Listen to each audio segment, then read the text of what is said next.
Ini adalah fakta psikologi orang yang pemarah. Ada 3 hal yang Anda harus ketahui.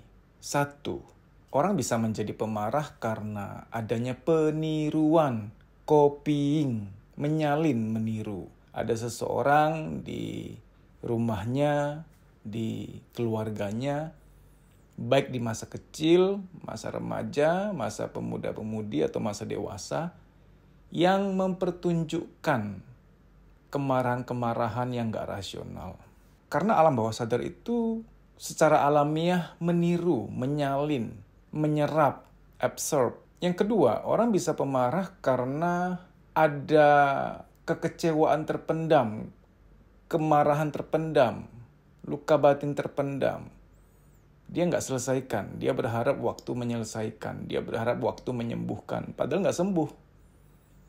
Kadang nggak inget, dipikir sembuh. Nah ini bahayanya, orang-orang yang nggak melek psikologi, dipikirnya dengan nggak inget lagi suatu peristiwa berarti udah sembuh. Oh, waktu menyembuhkan nih katanya.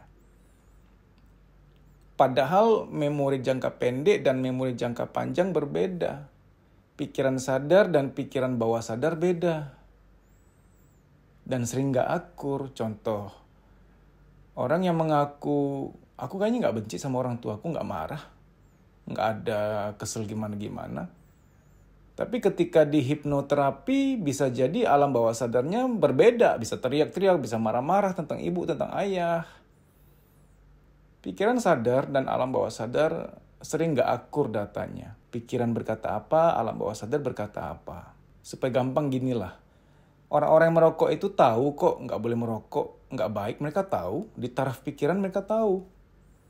Dan mereka sebenarnya ingin lepas.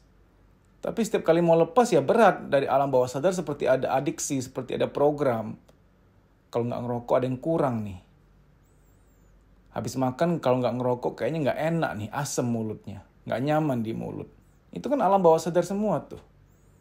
Ada sugesti, ada program tentang ketagihan adiksi.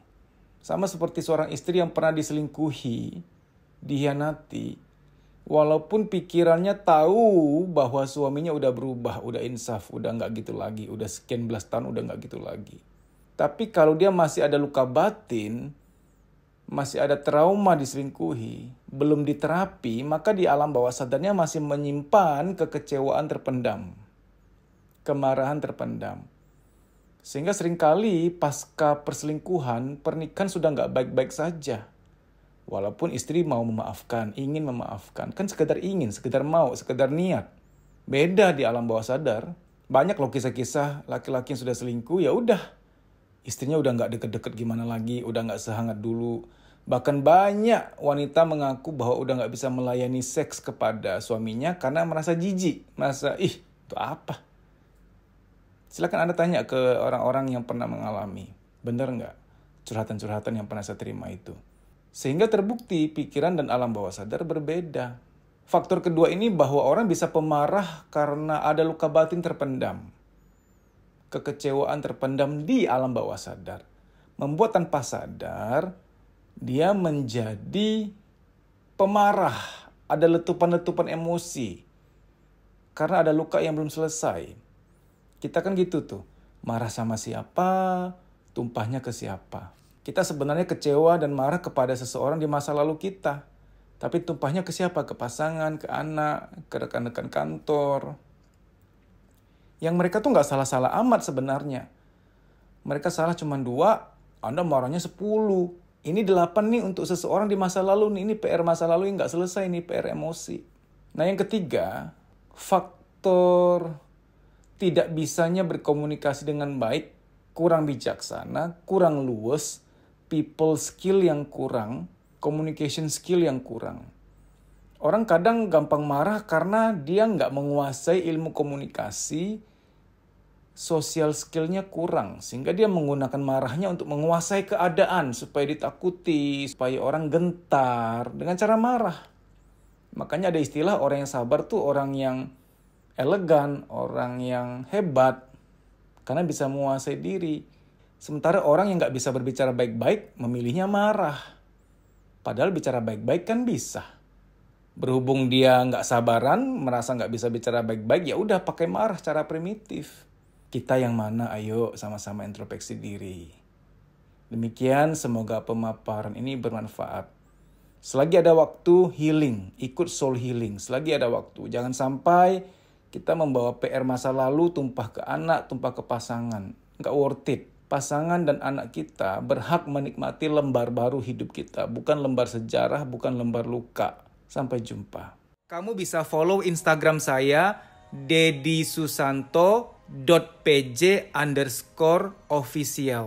Di story itu ada jadwal training, silahkan dicek. Kalau kotamu termasuk di jadwal, WA nama peserta ke nomor panitia tersebut di kota itu untuk mendaftar. Kita kan mau membaik nih, mau meningkatkan kualitas hidup. Karena jangan-jangan luka-luka batin itulah yang membatasi, menghambat mental kita untuk maju.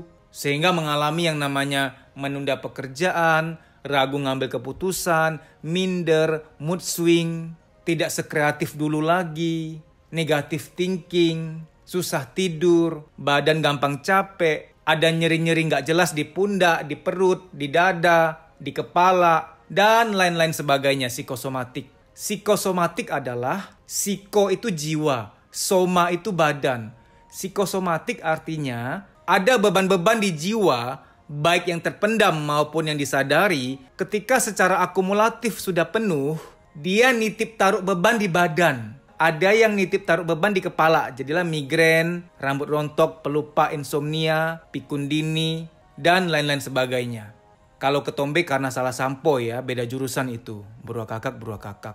Ada orang yang ketika jiwanya sudah penuh, jiwanya itu nitip taruh beban di perut. Jadilah mah, nyeri head berlebihan, nafsu makan tinggi, nafsu makan rendah, dan lain-lain sebagainya. Saya nggak mau sebut nama-nama penyakit lain yang wah ya. Tidak baik menyebut nama-nama penyakit seperti itu karena dapat mensugesti. Saya sebutkan hanya gejala-gejala kesehatan yang sering dialami oleh kita semua, yang ringan-ringan. Time doesn't heal. Waktu tidak menyembuhkan. Kita perlu berusaha untuk memulihkan diri kita. Ada doa, ada usaha, harus seimbang. Kalau ternyata setelah kamu lihat jadwal di Instagram saya, tidak ada kotamu terdaftar di situ, apa boleh buat kamu ikut training secara pribadi. Ini coaching pribadi, nanti via WA call dengan saya. Tapi harus daftar dulu. Nah, daftarnya agak beda. DM, Instagram, kuliah psikologi. Daftar di situ, DM dulu. Bilang bahwa kamu mau daftar training private, coaching private. Baik demikian ya, semoga informasi ini bermanfaat. Terima kasih.